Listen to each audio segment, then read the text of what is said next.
Terça-feira, 7 de Abril, novo tema do dia. Sou o Vítor Monteiro e comigo tenho Pedro Jorge da Cunha, diretor adjunto do 00, para abordar a atual relação de José Mourinho com o Benfica. Pedro, bom dia.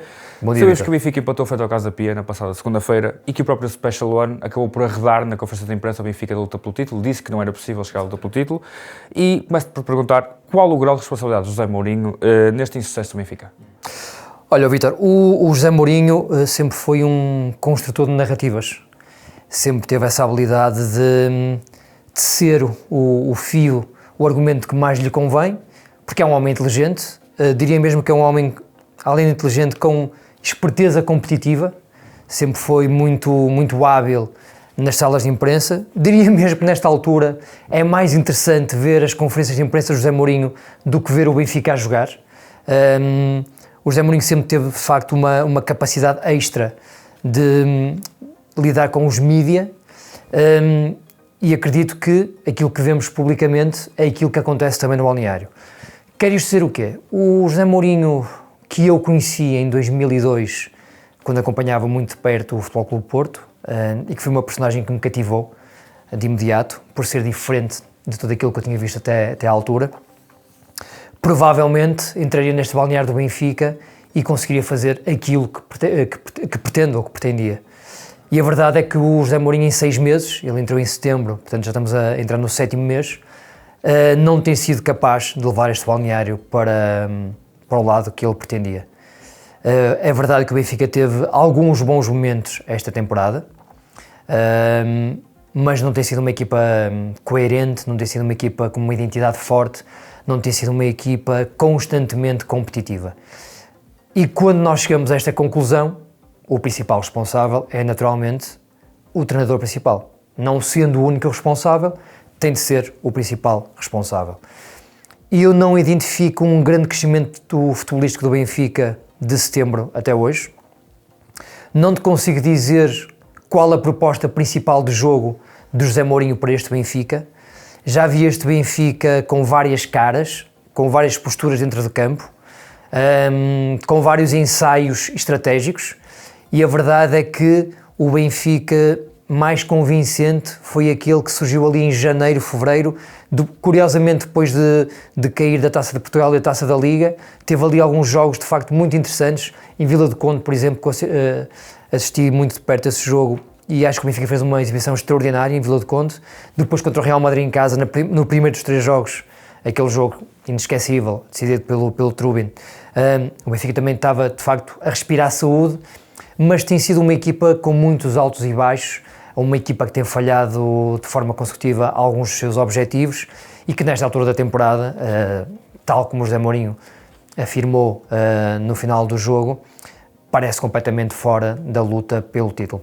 Portanto, respondendo muito diretamente à tua questão, quando um treinador não é capaz de retirar da sua equipa o melhor que ela tem para dar, e este Benfica, apesar de muitas lacunas, de ter sido mal desenhado no início da época, é uma equipa que tem valor, o José Mourinho tem que ter aqui uma grande cota de responsabilidade. Em relação ao jogo de ontem, por exemplo, indo mais para esta análise micro, ele chega ao final do jogo e queixa-se, por exemplo, de que o Alexander Bá veio esgotado, chupado da seleção da Dinamarca.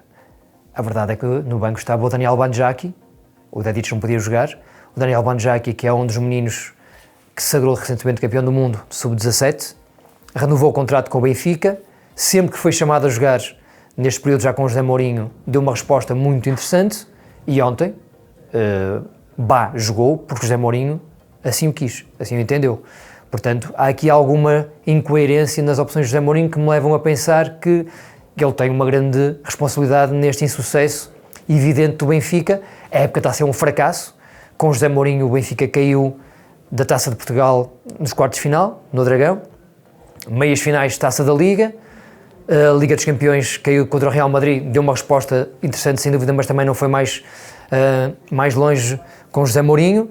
E no campeonato, o primeiro lugar parece mesmo impossível, o segundo lugar parece-me difícil, mas portanto há aqui uma época que está aparentemente condenada ao insucesso, ao fracasso, sendo que José Mourinho já leva 39 jogos e, portanto, há aqui muito dedo de Mourinho nestes quase 7 meses de trabalho já. No início da nossa conversa, referi que José Mourinho deixou algumas afirmações que levantaram algum falatório, etc. O que é que retiras desse pós-jogo do treinador do Benfica?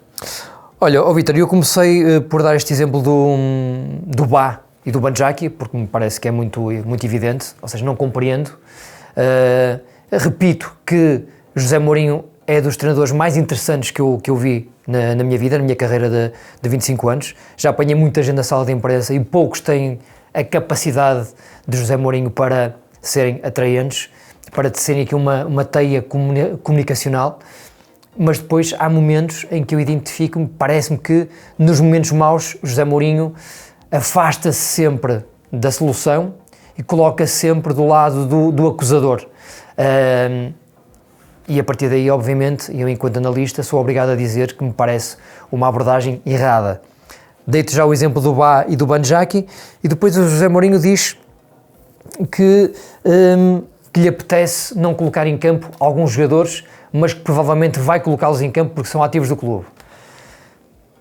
Sinceramente acho que é profundamente errada esta afirmação, quer dizer, o Benfica tem ainda 6 jogos pela frente, há aqui um objetivo que é o segundo lugar que ainda está vivo e o José Mourinho só tem que fazer uma coisa, colocar em campo aqueles jogadores que lhe dão mais garantias sem pensar se vale 20 milhões, 15, 10 ou 5. O José Mourinho tem que colocar em campo aqueles que em quem acredita mais, que trabalham melhor e que lhe dão mais garantias. Se estes jogadores, eventualmente os mais valiosos, pelo menos no papel, não lhe dão essas garantias, o José Mourinho só tem que fazer uma coisa. Seja José Mourinho, Farioli, Rui Borges, tem de afastá-los. Um clube de futebol, um clube desportivo, tem que preocupar-se essencialmente no rendimento, no resultado. Ele referiu que há outros valores que se levantam, muitas vezes pode... Outros valores que se levantam, o que é que nós retiramos dessa afirmação? Estes jogadores têm que jogar para serem vendidos. Parece-me que é isso. Ou seja, quando um treinador com a carreira de José Mourinho, grandiosa, o melhor treinador de sempre do futebol português, chega a um ponto de limitar as suas opções porque está a pensar no mercado de transferências, algo está muito mal ou no Sport Lisboa e Benfica ou em José Mourinho, ou em ambos.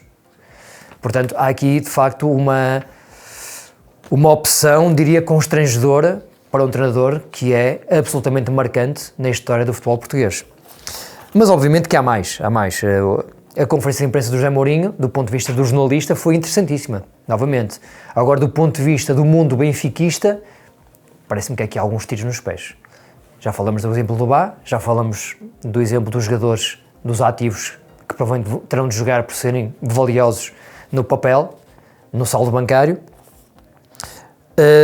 Mas depois o José Mourinho diz também que há gente que tem fome, passo a citar, há gente que tem fome, outros levam esta vida de forma leve e isso entristece-me, faz-me confusão. Portanto, o que se percebe é que há aqui os jogadores do balneário que se agarram às ideias do José Mourinho e há outros que não têm um caráter competitivo que vão de encontro às exigências do treinador português. Vítor, não estando no dia-a-dia do clube, mas presumindo que o José Mourinho conhece cada um deles, isto só me leva a pensar uma coisa. O José Mourinho teve 6 meses e qualquer coisa, para corrigir isto. E se há jogadores que não têm essa fome, esse caráter, já não deviam estar em campo, nesta altura do campeonato. Portanto, se continuam a jogar, continuam a fazê-lo por indicação de José Mourinho. Isto parece uma pescadinha rabo na boca e vamos sempre ter ao treinador do Benfica, porque é ele que escolhe, é ele que treina, é ele que decide. Estamos a falar de um plantel profissional com 60 jogadores, se juntarmos a equipa B e a equipa sub-23, e se na equipa A há jogadores que não vão de encontro a essa fome competitiva, a essa ambição desmedida, a essa ambição desbragada, então o José Mourinho tem que olhar para o lado, tem que procurar soluções nos mais jovens, eventualmente. Poderia ter procurado mais soluções no mercado de janeiro. O Benfica contratou apenas Cini Cabral. O que é feito que Cini Cabral nesta altura desapareceu completamente depois do episódio com a camisola do Vinícius Júnior. Fez 13 minutos contra a Vitória de Guimarães, Vitória Sport Clube. Não tem jogado, ontem voltou a ser suplente não utilizado. Rafa Silva foi outra opção de janeiro, muito discutível, com um rendimento também muito abaixo do razoável. E ontem o Benfica acaba por empatar este jogo. Vítor, na verdade, eu estive a ver o jogo com atenção em casa, no sossego do meu lar. O Benfica teve 80% de posse de bola, 78%. Raros são os jogos em que uma equipa que tem esta posse de bola não ganha a partida em causa. Mas a verdade é que eu estava em casa a ver o jogo, principalmente na primeira parte, e estava a sentir que o Benfica ia ter muitas dificuldades em marcar. Porquê? Porque o Benfica é uma equipa que em ataque posicional é extremamente rudimentar, é extremamente básica nos seus processos. E esses processos que já são frágeis, pior ficam quando temos no meio campo, e era aqui que eu queria chegar, novamente, Enzo Barrenechea e Richard Rios. Não funcionam. Richard Rios faz um jogo até interessante, o Enzo Barrenechea mesmo, mas o problema não é a qualidade individual de cada um deles, é a forma como eles não são capazes de ligar em campo. Então em posse é terrível. Richard Rios é um jogador interessante com espaço, em posse a cavalgar é um jogador interessante, mas depois é muito mau a entregar, a pensar o jogo, quando tem de pausar. O Enzo Barrenechea é exatamente o oposto, é um jogador que quando o ritmo está abaixo consegue ter bola, consegue pensar, consegue distribuir. Quando o ritmo do jogo agudiza, avança, acelera, o Enzo tem muitas dificuldades. É verdade que desta vez não havia Osnes nem Barreiro, mas teria sido se calhar até um cenário interessante para vermos Sudakov numa posição um bocadinho mais baixa. Eu sou apreciador das qualidades do Sudakov, parece-me que é um jogador que pode render muito mais de frente para o jogo. No Shakhtar ele fez essa posição muitas vezes, a posição número 8, mas com o José Mourinho tem contado essencialmente ou a partir da esquerda ou na posição do Rafa. Ele ontem entra novamente para jogar 20 minutos na posição do Rafa. Ontem, já que o José Mourinho até no pós o Futebol Clube do Porto assumiu que a dupla Rios e Enzo não era do seu agrado, ontem teria sido mais uma oportunidade para colocar Sudakov em campo, assumindo que Manu Silva não conta para estas opções. Manu Silva desapareceu completamente, é um jogador que quando é contratado pelo Benfica dá uma excelente resposta de imediato, tem uma lesão gravíssima, já voltou há vários meses e não joga, por isso simplesmente não conta. Se Enzo e Rio não resultam, porque é que o José Mourinho volta a insistir, mesmo num jogo em que não tinha Barreiro e Osnes? Havia aqui outras saídas, o José Mourinho colocou-os em campo porque quis. Portanto, há aqui muitas perguntas que podiam ser feitas ao treinador do Benfica numa entrevista com mais tempo, com mais espaço, que nós teríamos todo o gosto em fazer. Provavelmente as respostas de José Mourinho até me iriam esclarecer e ao universo benfiquista, mas para quem está de fora, parece-me que há muita confusão. Há muita falta de sensatez, de lucidez em campo nesta equipa do Benfica. Há muita gente abaixo do razoável. Mesmo ontem, eu tenho muito respeito pelo António Silva, mas a forma como ele ontem vai àquele lance no golo do Casa Pia, parece haver ali alguma displicência, a forma como ele... A jogada é muito rápida e ele parece ser um bocadinho surpreendido, mas ele não pode tocar na bola daquela forma, naquela zona do terreno. Claro que o problema já vinha um bocadinho de trás, a forma como o Casa Pia consegue ganhar ali a bola e depois ter algum espaço para fazer a transição, mas se juntarmos tudo isto, se calhar chegamos à resposta. Este Benfica não merece mais do que o terceiro lugar esta temporada. E posto isto, há condições para José Mourinho continuar na próxima época? Vítor, o José Mourinho tem um contrato sui generis. Se calhar é mais fácil lê-lo.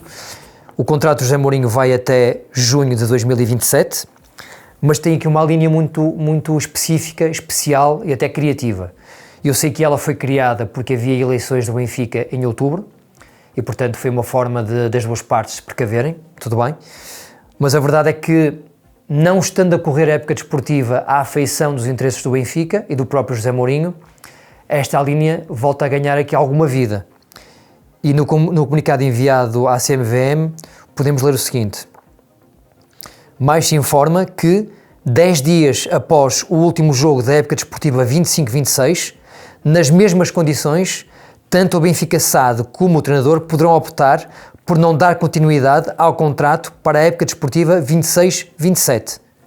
Fecho as aspas e acrescento que esta opção a ser exercida pelo Benfica e pelo José Mourinho não implica custos. Portanto, pode haver aqui uma rescisão nos 10 dias após o último jogo da época.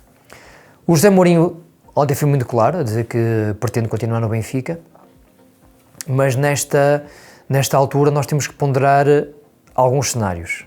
O primeiro cenário é, se o José Mourinho acabar em terceiro lugar e ficar no Benfica, como parece ser a vontade dele, eu só acredito que ele fique se ele tiver carta branca do Rui Costa para fazer uma revolução no plantel. Já se percebeu, e isto é uma atenuante na época do José Mourinho e do Benfica, que o José Mourinho está a trabalhar com muitos jogadores que não são do seu agrado. Como o José Mourinho entrou em setembro, o plantel estava feito, ele não teve participação direta nessa edificação do plantel, há aqui esta atenuante no seu trabalho e, portanto, estará a adaptar-se a alguns jogadores de quem não é especial fã. Portanto, esse é o cenário número 1. O cenário número 2. Sabemos que o José Mourinho tem o sonho assumido, o desejo de treinar Portugal, a seleção portuguesa. E eu não estou a ver Roberto Martínez a ficar na seleção portuguesa depois do Mundial. Se for campeão do mundo, parece-me que é o cenário perfeito para Roberto Martínez partir para outro desafio. Se não for campeão do mundo, provavelmente vai ser criticado e vai estar aqui numa situação mais frágil, portanto, à partida também sairá. E aqui abre-se uma possibilidade perfeita para José Mourinho iniciar uma nova fase da sua carreira. Este é o segundo cenário e particularmente é aquele em que eu mais acredito. Parece-me que vai acontecer, mais cedo ou mais tarde, esta união entre José Mourinho e a Federação Portuguesa. Parece-me que o pós-Mundial de 2026 é um cenário perfeito para isso acontecer, acreditando eu que José Mourinho tem mesmo, que esse é o desejo maior para José Mourinho finalizar a sua carreira riquíssima. O cenário número 3 é haver aqui uma separação entre o Benfica e o José Mourinho, sem qualquer custo associado, como já vimos, e o José Mourinho receber um convite para voltar a treinar nas Big Five. Acho que seria o único cenário também que levaria o José Mourinho a abandonar o Benfica, acreditando que ele quer continuar este projeto, mas portanto há aqui muitos ses ainda, e depende também muito daquilo que acontecer nos 6 últimos jogos da temporada. A verdade é que no desafio da passada segunda-feira também houve um Casa Pia que montou uma estratégia que lhe permitiu tirar um ponto ao Benfica, 2 pontos ao Benfica neste caso, somar mais um ponto. Que papel teve o Casa Pia nesta partida? O que é que achaste? Olha, Vítor, o futebol é um jogo maravilhoso, é um jogo que amamos, e ao contrário do basquetebol, do handball, do voleibol, onde normalmente a equipa mais forte ganha, o futebol tem este lado um bocadinho aleatório, em que uma equipa que consegue ser relativamente bem organizada, que abdica completamente de ter bola, o Casa Pia teve 22% de posse de bola. Eu nem sei se alguma equipa este ano na Primeira Liga teve algum jogo com tão pouco posse de bola, é uma questão de olharmos para o nosso playmaker. Mas a verdade é que foi controlando com algum à vontade o Benfica e os movimentos do Benfica. 3 defesas, 3 centrais, mais 2 alas muito recolhidos. O Larrazabal, de quem sou especial fã, onde estava também muito contido, arriscou muito pouco. Do lado esquerdo, o Pedro Rosas, que é um menino com 3 jogos na Primeira Liga, que veio do Felgueiras, que deu uma excelente resposta. Um meio campo com 2 homens também muito contidos, o Rafael Brito e o Mohamed. E depois um trio de atacantes com o Livolan, que é um extremo avançado com uma capacidade física muito interessante, mas que correu muito mais sem bola do que com bola ontem. O Tiago Moraes, que saiu ao intervalo, é um jogador mais técnico, mais de desequilíbrio, conheces bem também, começaste a vê-lo muito cedo a jogar. E o Cassiano, que é um ponta de lança também interessante, já com muitos anos de Primeira Liga e experiente. Mas o Casa Pia, no fundo, agarrou-se ao seu bloco de notas e conseguiu, depois num erro do coletivo do Benfica, chegar ao golo sem ter feito muito para o merecer. Em relação ao Casa Pia, eu gosto sempre muito de falar nas outras equipas, não só dos 3 grandes. Esta equipa não é uma equipa à imagem de Álvaro Pacheco. Se nós olharmos para o Vizela do Álvaro Pacheco e para o Vitória do Álvaro Pacheco, que conseguiu dar luta aos 3 grandes em muitos momentos, eram equipas que tinham bola, que pressionavam alto, que afrontavam, que rematavam muito à baliza, que tinham oportunidades de golo. Nada a ver com este Casa Pia. Portanto, percebe-se que o Álvaro Pacheco chega a um Casa Pia que tem muitas limitações e que nesta altura está a lutar pela sobrevivência e a tentar amilhar os pontinhos. Aí concordo completamente com o José Mourinho. O Casa Pia não lutou por pontos, lutou pelo seu ponto, acabou por ser muito feliz, aproveitando alguma inépcia, alguma desinspiração do Benfica, que acaba por empatar pela 9ª vez esta temporada. Só mesmo para acabar este ponto do Benfica, em relação ao excessivo número de empates, que praticamente anula este dado da invencibilidade. O Benfica nunca perdeu nenhum jogo, mas nesta altura, qual é que é a relevância desse dado quando a equipa tem 9 empates no campeonato? O José Mourinho, nesta altura, agora passa da opinião para o dado objetivo, o José Mourinho, nesta altura, desde que chegou ao Benfica, tem 58% de vitórias. É muito, muito, muito pobre este dado. O José Mourinho está muito atrás, por exemplo, não indo mais atrás, tem um registro inferior ao Bruno Lage, ao Roger Schmidt, ao Rui Vitória e ao Jorge Jesus. É apenas 37º na lista de melhores treinadores do Benfica neste registro, neste item. 58% de vitórias, é muito pobre. Se formos à média de golos marcados, 1.76. Ainda baixa mais. Baixa para a 39ª posição. Portanto, percentagem de vitórias e número de golos marcados, o José Mourinho está muito abaixo do aceitável para um homem com o seu currículo. Na média de golos sofridos, sobe para 16º, 0.82. É o único registro onde José Mourinho se aproxima aqui do top 10 dos treinadores do Benfica. Portanto, são dados que revelam que este Benfica tem muitas insuficiências. É uma equipa que às vezes quer e não consegue. Nós estamos a ver o jogo, mesmo ontem em Rio Maior, pareceu-me que naqueles momentos maus do Benfica, que apenas se cheirava o perigo quando a bola chegava ao Sheldrick na esquerda e ele tentava qualquer coisa diferente. O resto era tudo muito previsível, muito básico, profundamente insuficiente. E a teu ver, o que é que precisa este Benfica, que curiosamente continua invicto no campeonato, o que é que precisa de fazer para chegar ao segundo lugar? Ora, para já, um dado inegociável do ponto de vista benfiquista é ganhar em Alvalade, daqui a 2 jornadas. Portanto, começo de conversa, se o Benfica quiser ainda chegar ao segundo lugar, tem que ganhar ao Sporting em Alvalade. E depois, não falhar nos seus jogos, e esperar que o Sporting tropece em 1 ou 2 jogos até a final da temporada. Sendo que o Benfica tem um calendário muito exigente. Aliás, os 3 grandes, no papel, na teoria, é a equipa grande com o calendário mais difícil. Recebe o Nacional na próxima jornada, um jogo que teoricamente tem de vencer. Depois vai a Alvalade, recebe o Moreirense e depois, repara bem, vai a Famalicão, a este excelente Famalicão do Oliveira, recebe o Sporting de Braga, uma equipa que consegue jogar muito bem este tipo de jogos, e acaba no Estoril, outro jogo que não é fácil. Portanto, há aqui um grau de dificuldade muito grande do Benfica até a final da temporada, e basta consultar o nosso Predictor, a nossa ferramenta que tem um algoritmo que analisa vários dados do calendário, grau de dificuldade, histórico, enfim, uma ferramenta extremamente completa. Nesta altura, o nosso Predictor dá 11,2% de possibilidades do Benfica acabar no segundo lugar, 87,8% de possibilidades de acabar no terceiro. Já agora, dá 0,9% para acabar no primeiro lugar. Ou seja, o mais provável é que o Benfica acabe esta temporada no terceiro lugar. Se ganhar em Alvalade, há aqui uma pequena possibilidade de ainda chegar ao segundo. Obrigado, Pedro, e obrigado por terem assistido. Acabo a recomendar o Canto do Benfica, episódio esse que vai estar disponível já durante esta terça-feira e que vai abordar a atualidade das águias.